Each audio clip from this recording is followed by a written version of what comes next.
Vous êtes de retour parmi nous et vous êtes aussi présent ici en direct sur le stand du Conseil départemental des Alpes-Maritimes pour suivre cette autre mini-conférence avec deux autres invités qui nous ont rejoints.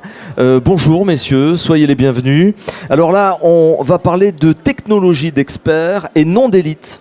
Je vous présente, il y a donc à mes côtés Alan Ferbach de Videtic et vous, monsieur John Morel de Bechley. Donc bonjour messieurs, soyez les bienvenus. Alors, on va démarrer par une première question. À vous, John, comment un grand groupe comme le vôtre, comme Bechley, reste agile dans ses offres de solutions personnalisées pour des implications spécifiques en analyse d'image? Expliquez-nous, John. Bien, bonjour à tous. Alors, c'est vrai que Bechley est un grand groupe d'origine allemande, maintenant bientôt 40 ans d'existence. Le monde de l'informatique évolue très rapidement, on l'entend, on le voit tous. Désormais, l'intelligence artificielle fait partie de nos vies. Les applicatifs et les usages qui vont forcément en découdre sont, je dirais, nombreux, multiples et presque pour certains pas encore mûrs. Et justement, en fait, Bechley, par la force de ses compétences en termes d'équipe, s'efforce justement d'acquérir d'une part les expertises pour aider les clients qui veulent s'équiper justement dans ces solutions, puisque l'un des métiers principaux de Bechley, c'est justement de déployer des infrastructures pour ces usages orientés intelligence artificielle et même calcul haute performance. Donc c'est vraiment ça, je dirais, la clé de voûte. C'est d'une part avoir une infrastructure prête à l'emploi surtout, puisque sans matériel, sans ressources performantes, le meilleur algorithme d'IA ne peut pas grand-chose. Donc voilà en tout cas, d'un point de vue agilité, ce que Bechley peut proposer. Et puis ensuite, je pense qu'il y a différentes approches qu'on a d'ailleurs mis en application avec toi, Alan. J'en parlerai sûrement au cours de cet échange. Bechley, aussi, on va dire grand, on peut être au niveau européen, aussi, je dirais, proche et local. On essaie de le démontrer sur le sol français parce que de par notre structure, bien qu'européenne, on a des implantations dans les 14 principaux pays européens, évidemment dont la France. Et le but, c'est justement de faire vivre notre écosystème, nos clients, qui pour certains deviennent réellement non plus des clients mais des partenaires avec qui on va aller beaucoup plus loin dans finalement la promotion respective de nos solutions, puisque finalement c'est un échange, on l'a vu, d'expérience. C'est ce qu'on va essayer de démontrer ici, qui nous a amené à nous découvrir et puis finalement à continuer ensemble cette découverte, je dirais, quasi continuelle. Oui, c'est vrai qu'en fait on s'est rencontrés. Donc nous on propose des solutions d'analyse vidéo et on en a besoin à la fois quand on va entraîner nos algorithmes, mais aussi quand on va faire ce qu'on appelle l'inférence, donc on va le déployer sur site. Et la première fois qu'on a pu échanger, c'était justement pour la partie entraînement. On avait besoin d'une machine de calcul qui nous permette de pouvoir entraîner nos modèles parce que notre équipe s'agrandissait. Et donc il fallait, donc c'était une DGX Station. Donc c'est notre partenaire Nvidia qui nous avait mis en relation. Et puis ensuite, on a pu discuter sur vraiment des thématiques où on était en inférence, on avait à déployer, on avait certaines contraintes. Et en fait, on s'est rendu compte qu'on pensait connaître, entre guillemets, en fait, on connaissait que la surface. Mais dès qu'on vient vraiment déployer un système sur site, est-ce qu'il faut des alimentations redondantes?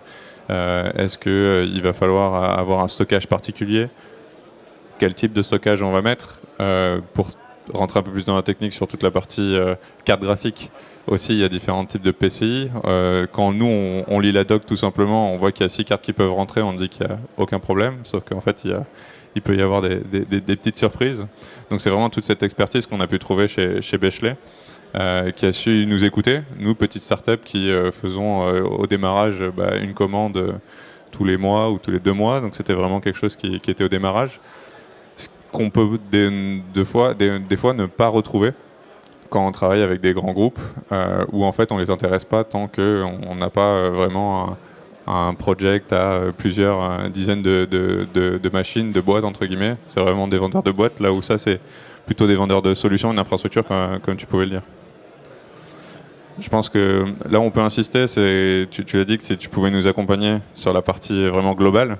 C'est vrai que nous on vient justement de lever des fonds, donc on vient de lever 2 millions et on va commencer à partir à s'exporter. On a remporté ne serait-ce qu'un marché au Maroc.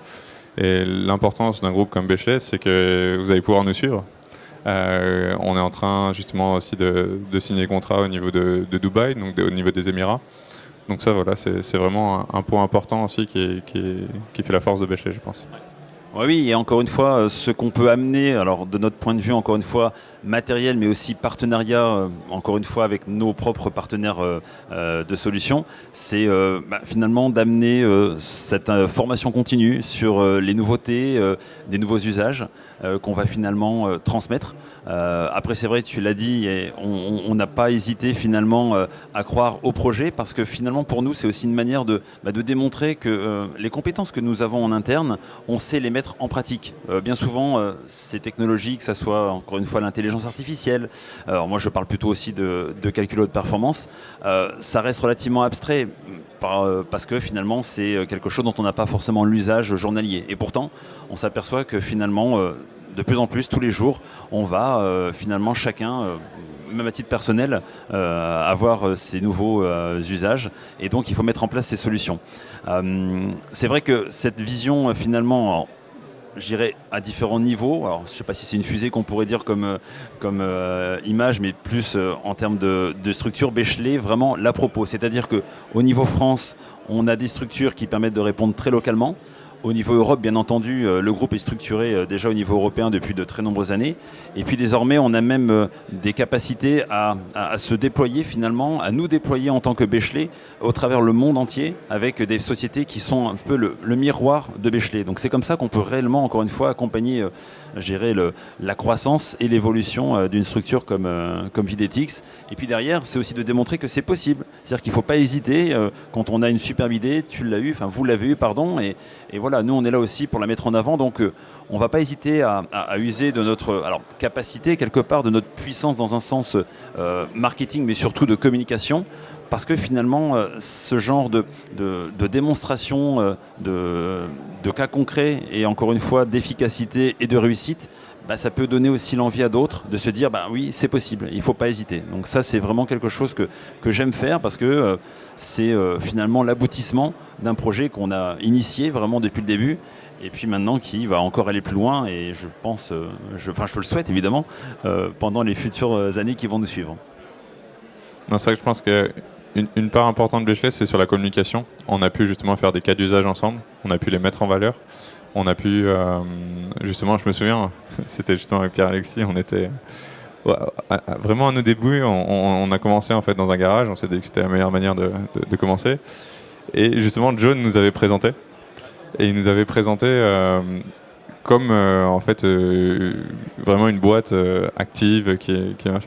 Et on s'est dit, c'est dingue quand même le fait qu'on puisse mettre en valeur et avoir une confiance telle avec un partenaire qui puisse nous mettre en valeur devant des institutionnels, et ça nous a permis justement de gagner en visibilité pour pouvoir avoir une légitimité, parce qu'en fait ce qui est important, c'est d'avoir une légitimité quand on démarre.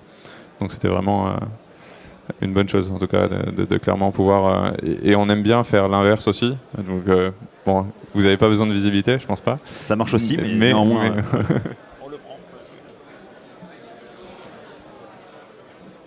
Non, mais tu as raison. Enfin, c'est clair que c'est pas une question de taille. Là, c'est vraiment une question presque de réflexe où tu me mets en avant et on se met en avant. Et voilà, encore une fois, l'idée, c'est de démontrer que c'est possible. Et c'était le sujet finalement de la démonstration du jour. C'est que l'intelligence artificielle, comme toute haute technologie, n'est pas forcément réservée qu'à des élites. L'idée, c'est vraiment de la rendre accessible à un plus grand nombre, parce que voilà, l'idée, encore une fois, c'est de ne pas restreindre les compétences que nous avons tous, et finalement, bien souvent, tu l'as dit, ça démarre peut-être en petite équipe, mais très ingénieuse, très dynamique, et il ne faut pas brider ça, quoi. Donc l'idée, c'est vraiment presque d'accompagner le mouvement, et puis maintenant, c'est vrai, encore une fois, je pense que là, on va continuer comme ça, mais je pense qu'on est plutôt bien partis ensemble. Ouais. Merci beaucoup, merci monsieur en tout cas, merci. Pour cette mini-conférence.